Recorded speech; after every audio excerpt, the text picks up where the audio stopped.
Bismillahirrahmanirrahim. Assalamualaikum warahmatullahi wabarakatuh. Sahabat Al-Azhar, jumpa lagi di podcast Al-Azhar, mengedukasi dan menginspirasi.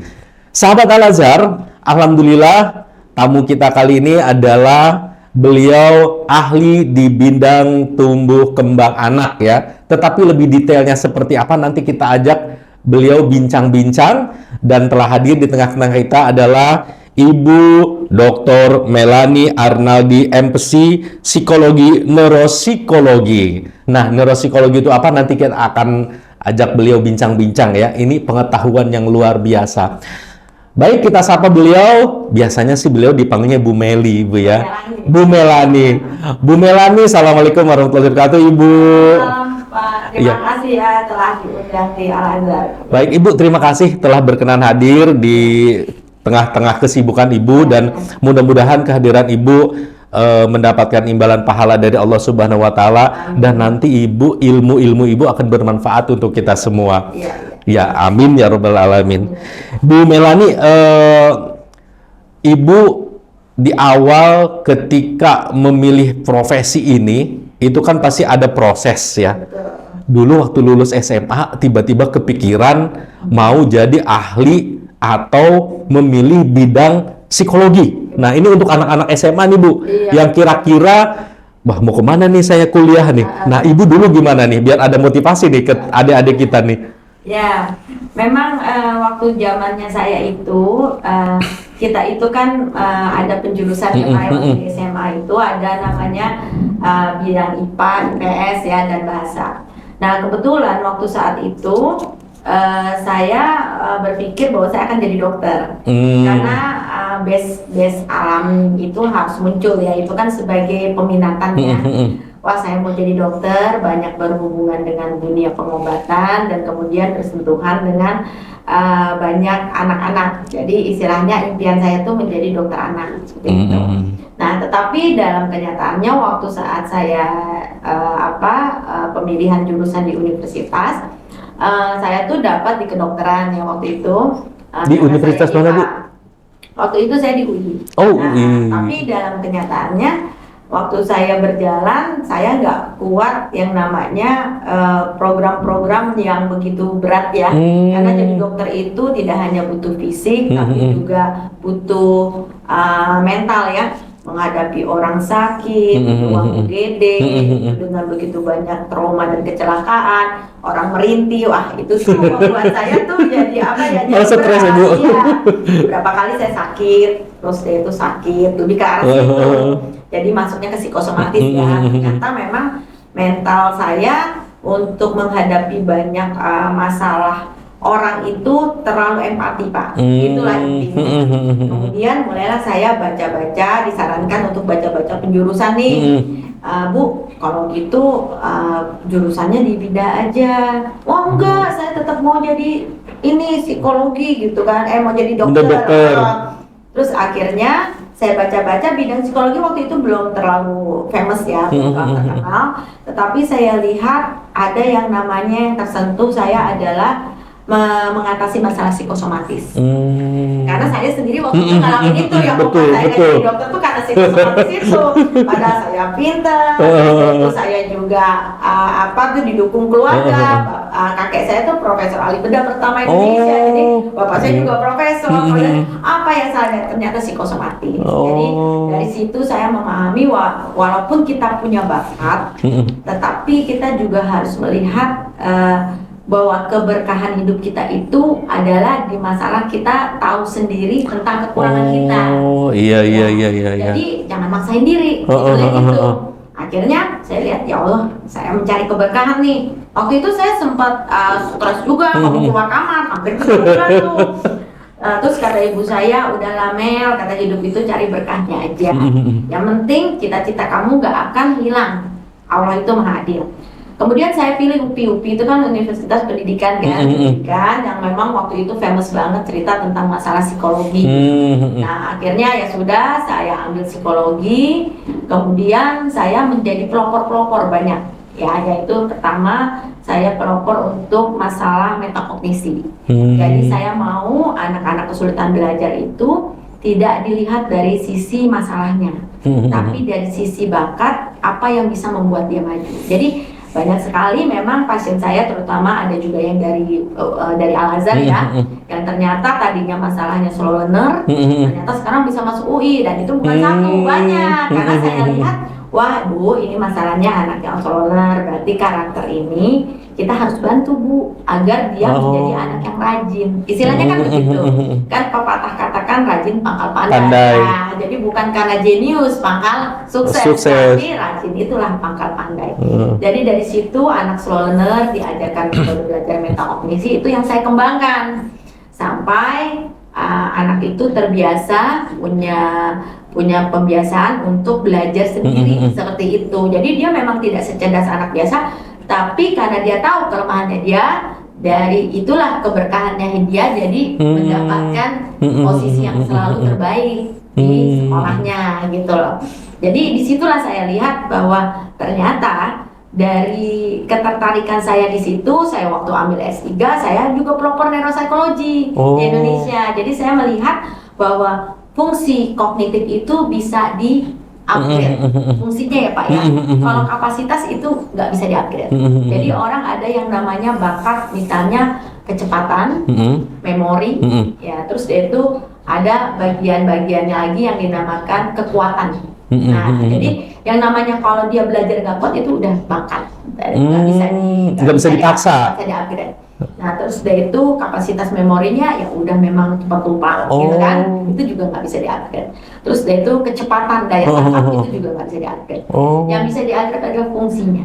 Jadi walaupun dia lambat dalam bertangkap, tapi karena dia fungsionalnya melatih diri untuk untuk belajar membaca, akhirnya lama-lama orang ngomong dikit gak ngerti, paham nggak Pak? Karena kita udah biasa baca di bidang itu, jadi kita waktu guru nerangin jadi nangkep. Berarti kan anak-anak yang mengalami masalah kecepatan daya tangkap harus banyak belajar dulu sendiri. Nggak bisa seperti anak cerdas, meleng aja langsung nangkep kan gitu kan, sampai orang ngegosip langsung tong gitu. Tapi mungkin nanti besarnya juga karena nggak rajin, ya jadi netizen juga kan. Terlalu reaktif karena kecepatan daya tangkap kan. Nah, itu juga memori ada yang orang memang bakatnya memori jangka pendek, panjangnya terbatas. Itu nggak bisa Pak, kita mau upgrade gimana, tapi kita latih bagaimana dia bisa menyimpan memori itu dengan strategi beberapanya mind mapping atau apa, dengan visualnya kita bantu, akhirnya dia punya memori yang bagus seperti itu. Ini yang Ibu ambil yang neuropsikologi ini? Iya, lebih lihat ke fungsionalnya. Jadi anak-anak itu waktu kita lihat dia pasti datang ke saya masalah-masalah ya, masalah kesulitan belajar, kemudian di scan, kita lihat fungsional, oh Bu ini fungsionalnya lemah ini. Ada lagi yang namanya neurotransmitter. Neurotransmitter itu ibaratnya lebih ke listriknya. Nah kalau listriknya ini larinya itu kalau di mobil aki, charge-nya harus bagus. Makin banyak, makin tinggi tuntutan belajarnya, charge-nya harus lebih bagus. Nah, charge-nya itu biasanya kita ambil dari beberapa suplemen seperti itu, tapi bukan obat, itu khusus untuk mendorong kerja fungsional itu. Jadi fungsi itu ada namanya pelatihan, metakognisi, ada juga energinya dari neurotransmitter. Dari vitamin-vitamin. Ada beberapa vitamin khusus yang memang dibutuhkan. Jadi kalau saya lihat nggak ada masalah kesulitan belajar ya, memang di situ Tuhan adil. Dulu saya gara-gara diri saya itu gagal di kedokteran, saya pikir Tuhan itu nggak adil, tapi kita lihat keberkahannya. Betul. Sekarang saya udah pegang lebih 1.500 anak ya, dan semuanya alhamdulillah mereka paham akan kekurangannya mereka, dan akhirnya mereka menjalani hidupnya menjadi berkah. Nah berkah itulah yang membuat dia sukses. Bu, kalau perkembangan sekarang misalnya kalau kita kita lihat pada situasi yang kondisi sekarang, misalnya dari 1.000 anak itu yang kesulitan berapa sih Bu? Berapa persen gitu? Yang era-era sekarang nih ya? Ya. Kalau waktu zaman saya itu di atas 10-20%. Wow, zaman banyak saya. juga ya? Karena tuntutan kurikulum ya. Nah ini masuk ke studi saya waktu S3, saya ambilnya di UGM, dan itu menceritakan banyak tentang masalah masalah ADHD ya. Iya betul. Ya, kalau anak slow learner biasanya nggak terlalu terkenal. Iya. Gurunya yang remedial aja. Nah, yang susah tuh yang hiperaktif kan. Wah, terkenal dari ujung ke ujung gitu kan. Nah, hiperaktif itu ternyata itu lebih masalahnya adalah gangguan dari psikosomatis, seperti gangguan gastritis lambung. Jadi enzim dari perutnya itu membuat kadar serotoninnya itu mengganggu fungsionalnya. Jadi dia lebih susah untuk fokus. Ya, karena kan kalau fokus itu butuh ketenangan kan. Nah, jadi kalau dilihat di sini lebih enak anak slow learner, lebih tenang. Terus tinggal dilatih fungsionalnya. Kalau ini justru kita harus menekan bagaimana anak itu mengontrol dirinya. Gitu loh, mengontrol dirinya agar lebih bisa mempunyai inhibition, namanya inhibition di otak itu menjadi lebih tenang, lebih punya mindfulness, tuh lebih punya comprehension. Nah, masalah-masalah ini ternyata 20% Pak di anak kesulitan belajar zaman saya. Nah, karena kurikulum itu kan ada yang namanya kurikulum standarnya Ki Hajar Dewantoro kan, itu kan lebih kepada menuntun baca tulis CBSA. CBSA. Terus buku bacaannya kan ini Budi, ini Bapak Budi, ya itu panjang banget ya. Nah, guru-guru itu juga dilatih untuk tulis halus, ya kan, untuk miring, halus, ya pokoknya garis 3. Nah, tapi saya lihat kenapa harus dilakukan itu. Saya rasa Ki Hajar Dewantoro itu adalah seorang ahli yang hebat ya. Gak mungkin dia bikin kurikulum seperti itu di tengah-tengah kondisi Indonesia baru merdeka. Iya. Tapi kenyataannya memang anak-anak yang tadinya bermasalah kesulitan belajar ternyata bisa menjadi lebih terkendali Pak, lebih terkendali dan menjadi standarisasinya menjadi standarnya nasional, namanya begitu ya Pak ya. Nah, tapi kalau kurikulum sekarang itu lebih ke arah standar personal anak itu sendiri, karena memang mungkin zamannya beda. Nah, kayak sekarang wah, anak dibolehin aja kurikulum Merdeka Belajar, betul kan? Nah, kalau memang dia mengalami kesulitan gitu kan, yang penting dia upgrade dirinya sendiri gitu kan. Jadi untuk masalah kesulitan belajar lebih gak kelihatan Pak, karena hampir semua anak dinyatakan bagus, semua betul. dinyatakan lulus, seperti itu kan. Nah, jadi standarisasi nasionalnya aja yang tidak ada seperti zaman dulu. Tapi ya manfaatnya sekarang adalah kita menggunakan kecanggihan teknologi Pak. Jadi beberapa anak yang kesulitan belajar mungkin bisa melakukan upgrade dengan alat-alat teknologi. Jadi yang saya bilang itu, kalau kecepatannya terganggu kan mainnya udah laptop. Iya. Terus kalau kapasitas memori terganggu udah bisa searching gitu kan. Iya, bener. Terus udah itu kalau misalnya masalahnya terhadap kekuatan otaknya, untuk analogi sinesa maksudnya begitu kan, gak semua orang bisa diajak dialog kan. Nah, itu kan bisa banyak menggunakan ya teknologi AI ya kan gitu kan. Jadi hampir semuanya saya rasa bagus gitu ya, kurikulum dulu dan sekarang, dan semua masalah kesulitan belajar teratasi sesuai zamannya seperti itu. Bu, masalahnya yang timbul sekarang adalah kita kan di dunia pendidikan dituntut juga untuk menjadi sekolah yang bisa menerima anak-anak inklusi lah istilahnya gitu ya.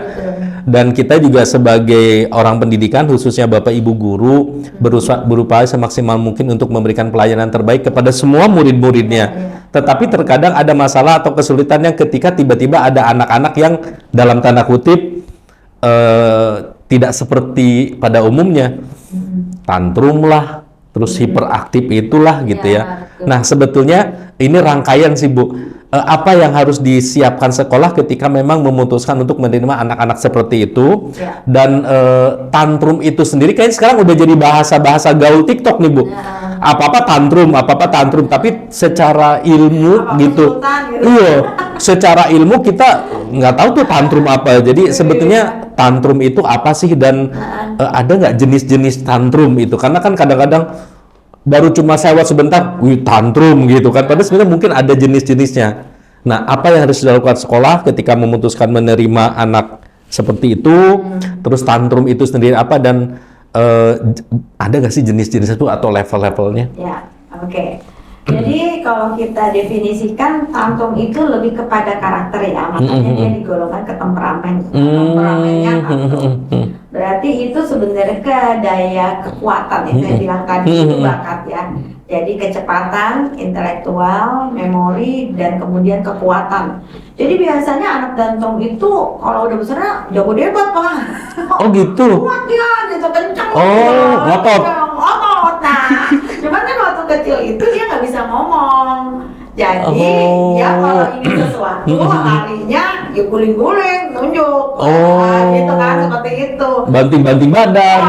Banting-banting kadang nggak bisa ngomong. Nah, oleh sebab itu ini kan bagian dari karakter, dari temperamen. Nah, udah kegambar tuh.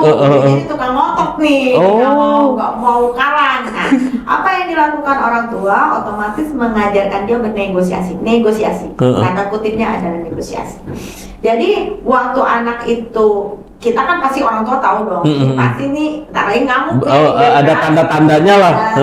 Kalau temperamen itu bedanya sama marah biasa, ada bedanya Pak. Kalau dia ngamuk biasanya kalau anak biasa ya 10 menit. Kalau yang namanya tantrum lebih 10 menit.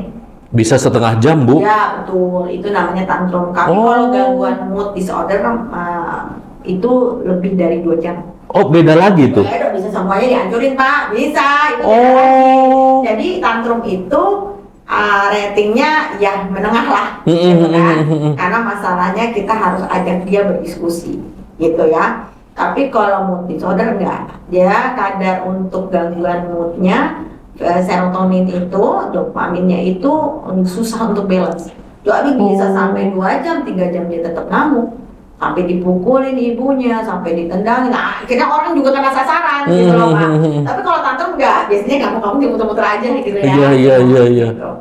Jadi kalau saya golongkan tantrum itu 3 ya.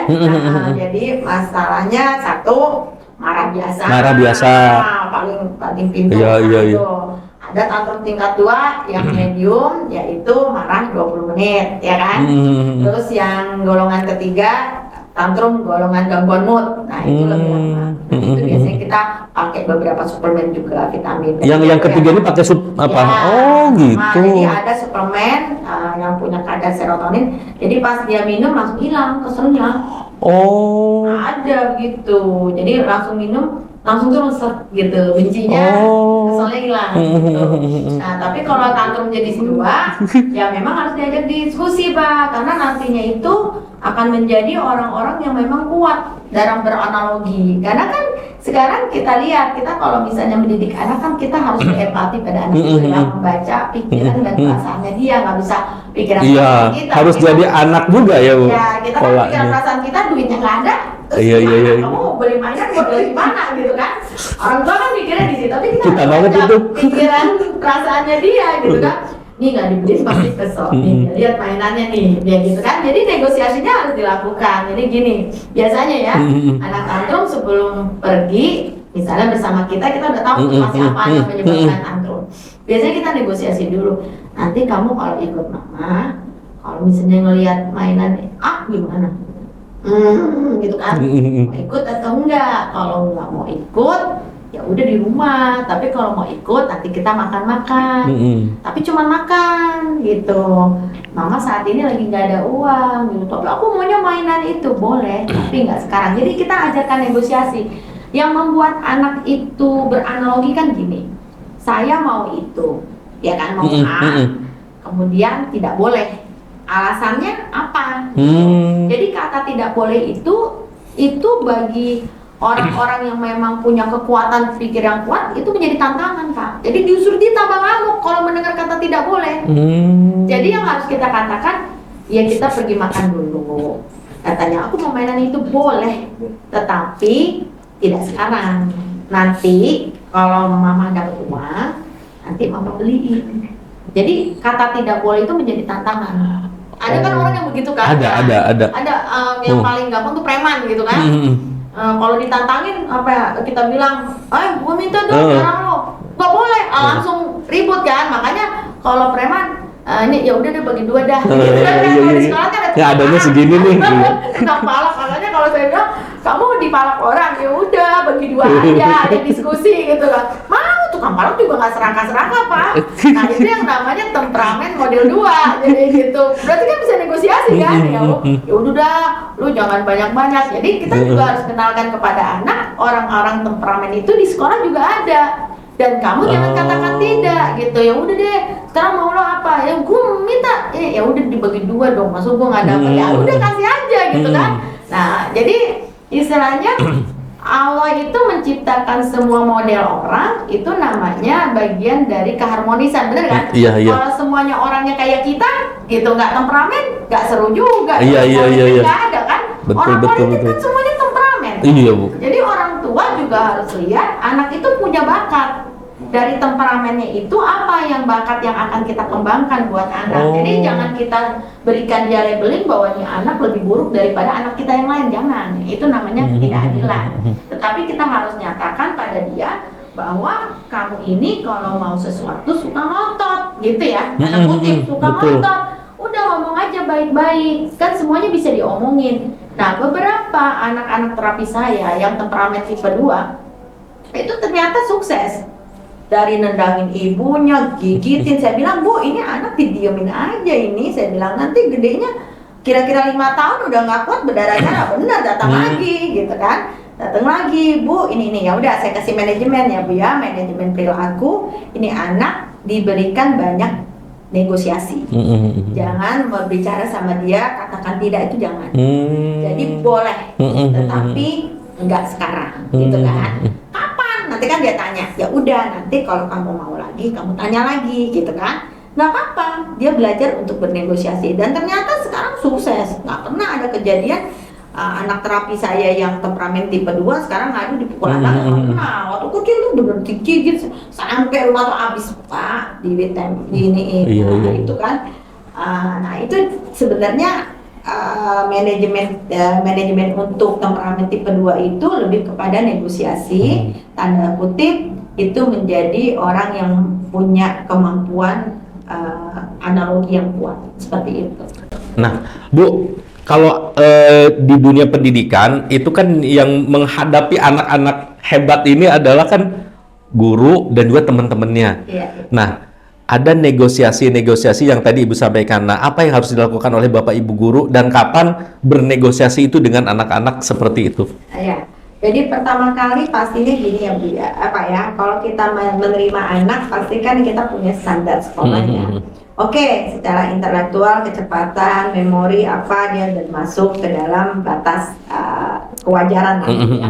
Tapi ternyata kok perilakunya, temperamennya nggak masuk batas kewajaran. Kalau di sekolah taunya perilaku ya. Kita perilaku. Cerita temperamen itu istilah psikologi. Kan? Nah, kemudian pastinya dia pihak sekolah akan meminta pemeriksaan ya. Ya, pemeriksaan karena kita mau tahu penyebabnya. Kalau memang penyebabnya karena masalah temperamen tipe 2 kan lebih gampang dikendal dong. Biasanya temperamen tipe 2 itu terjadi pada kelas 1-2 SD aja gitu ya, dimana anak itu dipaksa suruh nulis notes. Iya betul. Terus deh itu, tapi kalau misalnya ternyata dia temperamen tipe 3, berarti kan ada gangguan, lebih ke gangguan neurotransmitternya kan. Terus beberapa juga ada masalah gangguan ke neuroinflamasi. Jadi ada beberapa area otak yang secara fungsional itu ada inflamasi peradangan. Jadi kalau diajak ngomong dia sakit, Pak. Jadi larinya nggak bisa diajak ngomong, ngamuk terus. Tapi kalau yang tipe 2 kan gampang diajak negosiasi. Nah, kita kan bisa lihat kan, oh ternyata kalau ini mah modelnya kalau udah maunya keras-keras gitu tapi bisa diajak ngomong. Nah, ada yang nggak bisa, Pak. Sampai dia sakit, ngamuk, lempar-lempar, itu dia ceritanya beda lagi gitu kan. Nah, itulah makanya perlu dikonsultasikan. Nah, arahnya adalah apa? Sebagai pertanggungjawaban ke sekolah kepada orang tua. Jadi pertanggungjawaban sekolah kepada orang tuanya, ya kan? Bukan pertanggungjawaban sekolah terhadap institusi, bukan, tapi kepada orang tua. Bu, ini anak tipe 3, Ibu harus rajin konsultasi. Kita akan bantu, ya kan? Kita akan bantu untuk bisa mengkondisikan anak itu belajar dengan situasinya. Biasanya yang terjadi begini. Jadi biasanya hasilnya itu kan akan dilihat ya. Ternyata waktu itu di sini ada 2-3 anak yang memang masuk ke tipe 3, gitu. Terus dia bersurat, saya bilang ini tipe 3 bukan tipe 2, oke. Nah, apa yang harus dilakukan? Ini Pak, kalau di dalam kelas dia udah kelihatan gerem, udah bawa aja ke kelas lain. Jadi istilahnya dipindahkan ke kelas lain, dia belajar sendiri, itu bisa. Gitu. Jadi biasanya gejalanya udah kelihatan, Pak. Misalnya dia ngerjain soal matematika, udah nggak bisa, udah begitu tuh. Oh gitu. Kelihatan. Udah Jadi kesel sendiri. udah kelihatan. Oh. Udah mulai begini-begini. Ayo sudah dipindahin Bawa. aja, iya ke kelas sendiri ya. Dibujuk biasanya anaknya mau. Nah, Oh. ya udah yuk, kamu contoh namanya misalnya Misbah, yuk ke kelas lain yuk kita main di situ dulu. Nah ya udah, dia rilis main, terus dia kerjain tugasnya sambil main. Karena kan sekarang kurikulumnya beda ya, kurikulum Merdeka Belajar. Jadi anak itu bisa diajak keluar, Betul. dikasih kelas khusus Iya. ya untuk dia Explore sendiri, iya. mengerjakan sendiri dengan ini. Karena tipe 3 itu tantrum tipe 3 itu kekuatan Pak, kekuatan neurotransmitter. Jadi dikala dia udah capek biasanya suka begitu. Suka angot gitu kalau bahasa orang Jakarta Iya. Angot. Iya. Tapi nggak ada sih, saya lihat guru-guru frustasi nggak ada. Saya belum pernah lihat gurunya frustasi datang ke klinik saya itu nggak pernah ya. Biasanya gurunya cuma bilang, aduh kumat nih, terus dia tuh jadi bahan ketawaan sama guru lain. Iya betul. Gitu. Kumat nih udah kelihatan menderik nih, udah kita pindahin aja. Gitu. Ya udah pindahin aja kalau kurikulum Merdeka Belajar lebih enak. Gitu kan. Cuman ya kalau misalnya kita lihat dulu, nah itu yang paling susah ya. Biasanya anaknya diberhentiin dari sekolah, nggak bisa terus sekolah. Kalau sekarang nggak bisa dikeluarin, yang penting tugasnya selesai. Iya. Berarti Bapak Ibu guru juga harus paham betul tentang bidang ini ya Bu sebetulnya ya, karena kan mengingat perkembangan yang memang kita tidak diduga tiba-tiba kita harus menerima anak inklusi dengan tipe 3 tadi gitu ya. Iya. Kalau tipe 2 biasanya kelas 3 udah nggak ada sih Pak. Oh. Kelas 2 aja. Biasanya malah TK udah selesai yang tipe 2. Iya. Karena udah bisa diajak ngomong. Yang paling lucu tuh kalau anak tipe 2 tuh kalau sama gurunya tuh ngomongnya gini. Ibu, ini matematika 10 aja kan? 10 aja tukang nawar gitu kan. Iya 10 aja. Soalnya kok banyak bener gitu. Itu nanti larinya begitu. Biasanya dia jadi tukang nawar gitu loh. Karena dia tipe 2 gitu kan. Iya. Udah bisa ngomong, ya nggak ngamuk dong. Kalau dulunya mesti dirobek-robek. Iya. Nah, terus pokoknya diwol-wol tuh, TK-nya kan gitu. Betul. Tapi udah SD-nya enggak, bisa tukang nawar. Oh banyak? Ya udah, sekarang hari ini apa? Maunya berapa? 10 ya, 10 aja ya? Gitu kan, udah. Tapi nanti besok nambah dong 2. Iya, jadi nambah 2. Jadi tukang nawar. Tapi ya nggak apa-apa, itu bagian dari komunikasinya dia kan. Tapi udah nggak ngamuk Pak. Iya. Tiga yang biasanya memang harus di bawah pantauan. Iya. Nah Bu, kapan orang tua itu kan ketika mau menyalurkan anaknya di umur 6 atau 7 tahun ya? Iya. Kapan orang tua itu harus menyadari betul, aduh anakku itu tipe 3 nih, kita harus komunikasi dengan sekolah yang akan kita tuju. Nah, apa yang harus dilakukan orang tua nih? Apakah konsultasi, dites dulu di sekolah atau dibawa dulu ke lembaga ibu misalnya? Kalau di klinik saya sih sebenarnya semua dari rujukan ya Pak ya. Karena juga saya orangnya tipenya suka begini gitu. Ini ibu diperiksa kenapa Bu anaknya gitu kan? Ya pengen tahu aja Bu, soalnya dia tukang ngamuk gitu kan. Emang sekolahnya mau di mana Bu? Pasti saya tanya gitu kan. Karena saya tahu surat-surat dari saya itu kan diperuntukkan untuk anak, untuk sekolah. Betul. Gitu kan. Oh sekolahnya di sekolah A, itu kan sekolah inklusi Bu. Biasanya sih nggak usah takut gitu kan. Ya udah, ini anak diperiksa seperti itu ya. Tapi kalau misalnya sekolahnya mana Bu? Sekolah ini, waduh Bu, itu udah bilingual gini. Jangan deh Bu, berat gitu kan. Misalnya kenapa? Ya, soalnya masalah anak temperamen itu kan di komunikasi. Iya. Kalau dia pas ngomongnya Inggris, ya kan? Iya. Guru Indonesia kan tahu. Iya. Dia kalau udah ngomongnya Inggris dia kan. Kalau anak temperamen itu kan karena memang dasarnya comprehension yang jelek. Iya. Proses mindfulness-nya jelek, jadi memang anak itu kalau bicara juga lompat-lompat Pak, rata-rata begitu. Pasti Bapak kalau misalnya ngelihat anak temperamen tipe 3, ngomongnya ngaco Pak. Gitu, jadi kadang-kadang kayak punya dunia sendiri gitu loh Bu. Iya, karena memang ada fungsional yang terganggu yang mesti disembuhkan gitu kan. Tapi beda dengan anak yang tipe 2. Kalau tipe 2 dia selalu yang saya bilang dia ngotot analogi kepada satu subjek. Oh iya. Saya maunya itu, iya. Betul. Jadi jelas gitu apa maunya. Tapi kalau ini enggak. Dan fokus kalau tipe 2 ya Bu. Kalau yang tipe 3 ini random gitu loh. Karena tiba-tiba kalau neurotransmitternya dia keganggu, yang saya bilang ada gangguan pada enzim perut, tiba-tiba mirip orang ini kali ya, orang migrain muncul tiba-tiba. Oh. Nah, jadi lagi asik-asik dia tiba-tiba gitu, terus anaknya tiba-tiba gitu, Oh. merah gitu, terus tiba-tiba ngamuk gitu loh. Tiba-tiba dilempar aja barangnya di kelas. Kan bahaya kalau ngini temennya ya, Bu. Oh banyak, tendang temennya, Oh. banyak Pak korbannya sampai SMA begitu kalau nggak diberesin Ditanganin. dari awal. Oh. Tapi kalau diberesin dari awal, ya memang ke atasnya bagus. Gitu. Karena bagaimanapun kesuksesan dari masalah perilaku itu sebenarnya nggak ada hubungan sama penyakit. Penyakitnya oke lah ya, dia punya serangan ya terhadap fungsional otaknya tiba-tiba kalau dia paksakan untuk kesadaran palanya pusing terus akhirnya manajemennya apa? Ada yang orang larinya minum ya, ada yang orang larinya aduh pusing Bu mau istirahat dulu, ada yang ngamuk. Nah itu kan sebenarnya manajemen perilaku Iya, kan? iya, Itu iya, yang harus betul. diarahkan. Jadi kayak guru pun juga itu harus mendukung kan, mengkondisikan wah itu kayaknya udah ujian nih, udah yang ketiga nih, biasanya kan pertama masih dua, ini udah kagak siang-siang dia pasti ngamuk. Nah ya udah dipindahkan aja gitu. Berarti kan Bu, kita sebagai orang dewasa juga dalam tanda kutip empatinya betul-betul bahwa ketika dia begitu tuh sebenarnya dia juga sakit ya Bu ya, Iya. secara fisik ya Bu ya. Jadi kita, maaf ya, saya cerita sedikit tentang masalah keluarga, ada keluarga ya. Jadi ini cerita dari anak-anak kemudian tidak tertangani akhirnya menikah. Nah terus dia tuh menikah, jadi kalau ngamuk tuh dilemparin Pak, ya semuanya ngamuk. Nah datang nih ke saya, jadi makanya klinik saya terkenal untuk kasus perceraian pasti gagal.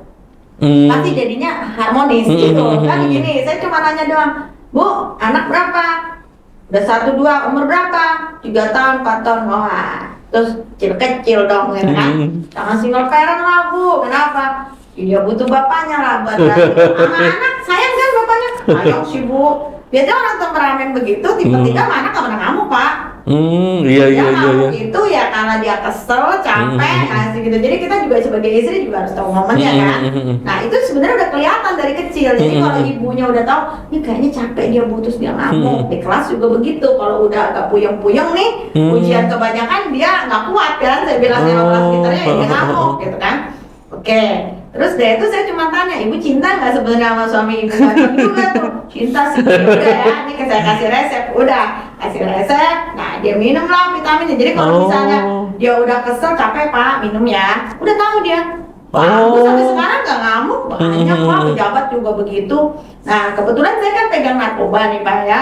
Kebetulan saya punya tempat rehab dan saya pegang narkoba. Rata-rata kenapa adiksi dari narkoba itu di kita itu tinggi ya.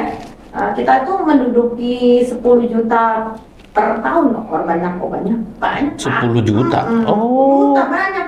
Dan sekarang kebijakan pemerintah itu masuk ke ranah psikosomatis. Kebetulan saya postdoktornya ambil postdoktoralnya untuk profesor kan, saya ambilnya psikosomatis. Kan? Nah disitulah saya baru lihat ternyata masalah gangguan fungsi perut itu yang akhirnya menjadi temperamen level 3 itu merupakan gangguan psikosomatis menurun Pak. Gitu. Jadi kalau saat ibunya punya gastritis kemudian hamil, anaknya itu rata-rata bisa jadi ADHD atau temperamen tipe 3. Jadi anak-anak ini memang dari ketika dia di dalam perut. Iya, bang salahnya ya pasti orang tuanya yang produksi. Makanya kalau di luar negeri mau tua pun hamil nggak apa-apa, tapi kondisinya diperbaiki dulu gitu. Apa dulu tadi faktor apa yang ketika ada bayi di dalam perut yang akhirnya bayi itu temperamen 3 tadi, apa kekurangan apa di ibunya tuh? Lambung. Kalau ibunya mengalami gastritis lambung yang parah, biasanya anaknya muncul gangguan pen kepala. Jadi rata-rata ADHD, kalau nggak ADHD rata-rata gangguan temperamen. Iya.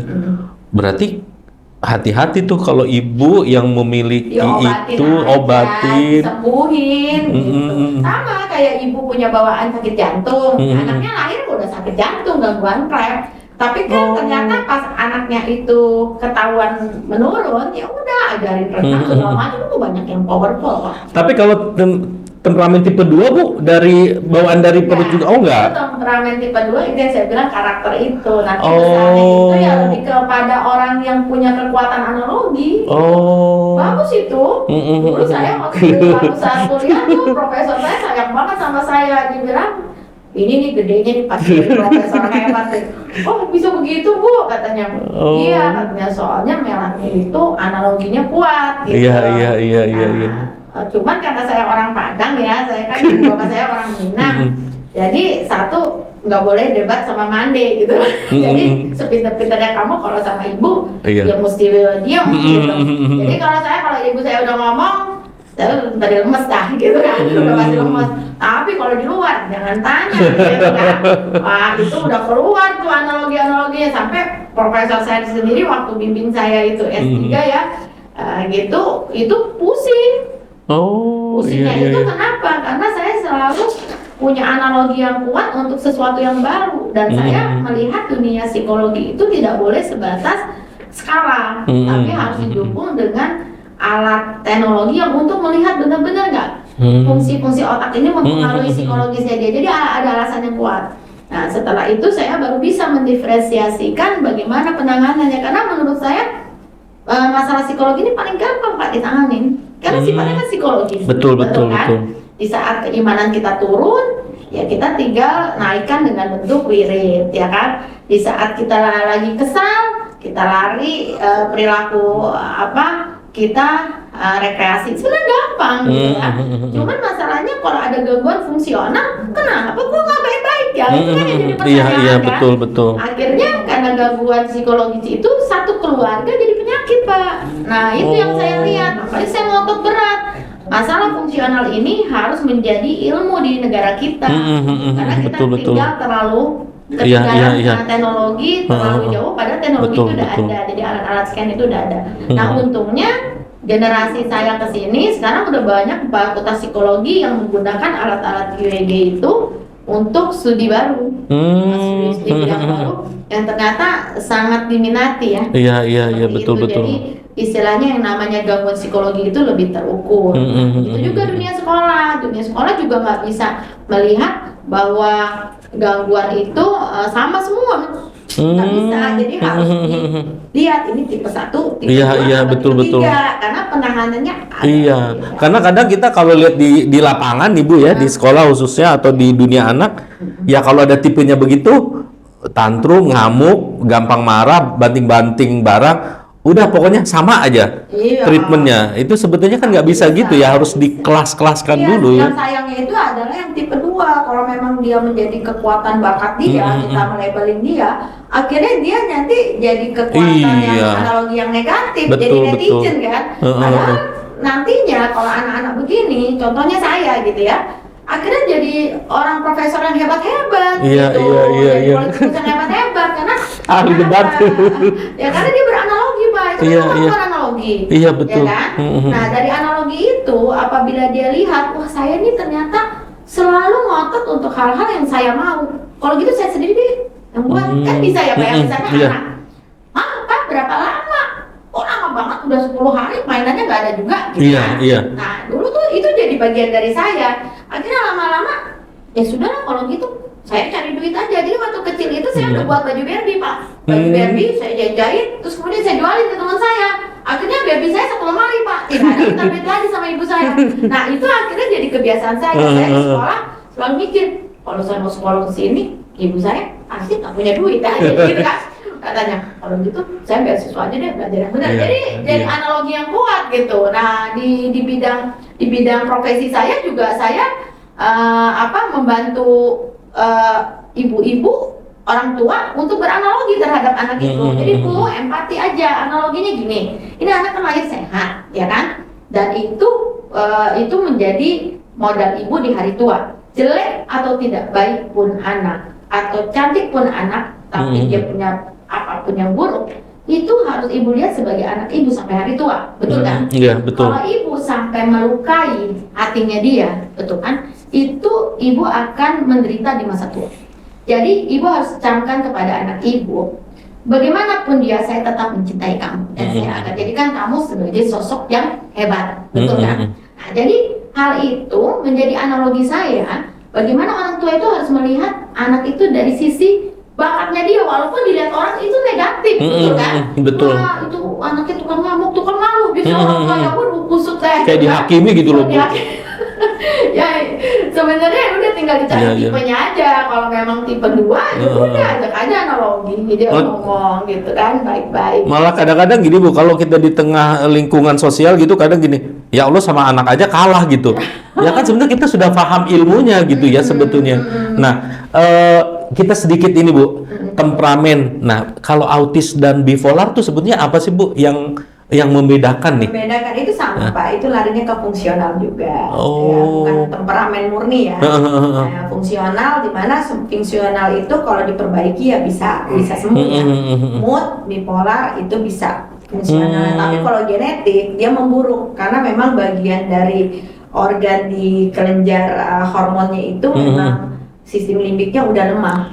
Jadi nggak usah diapa-apain, entar 40 dia gangguan sendiri gitu. Kalau autis itu disebabkan banyak hal di masa kehamilan ya, seperti itu. Nah, rata-rata dari hasil penelitian saya, anak-anak autis itu ada gen dari bapak sih Pak, gitu. Bapaknya ada genetik, terus kemudian ibu ini kan menciptakan lingkungan ya.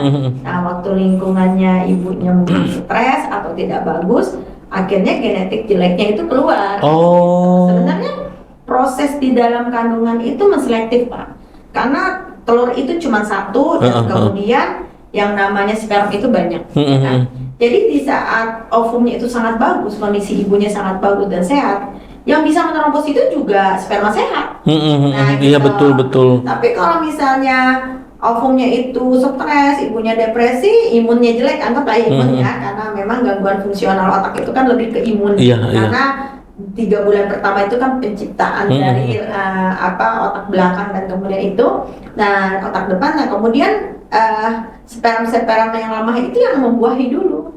Gitu. Makanya proses alami dari Allah itu memang itu luar biasa ya Pak. Jadi anak cacat itu jarang sekali, karena itu proses seleksi alam yang sudah terjadi di saat pembuahan.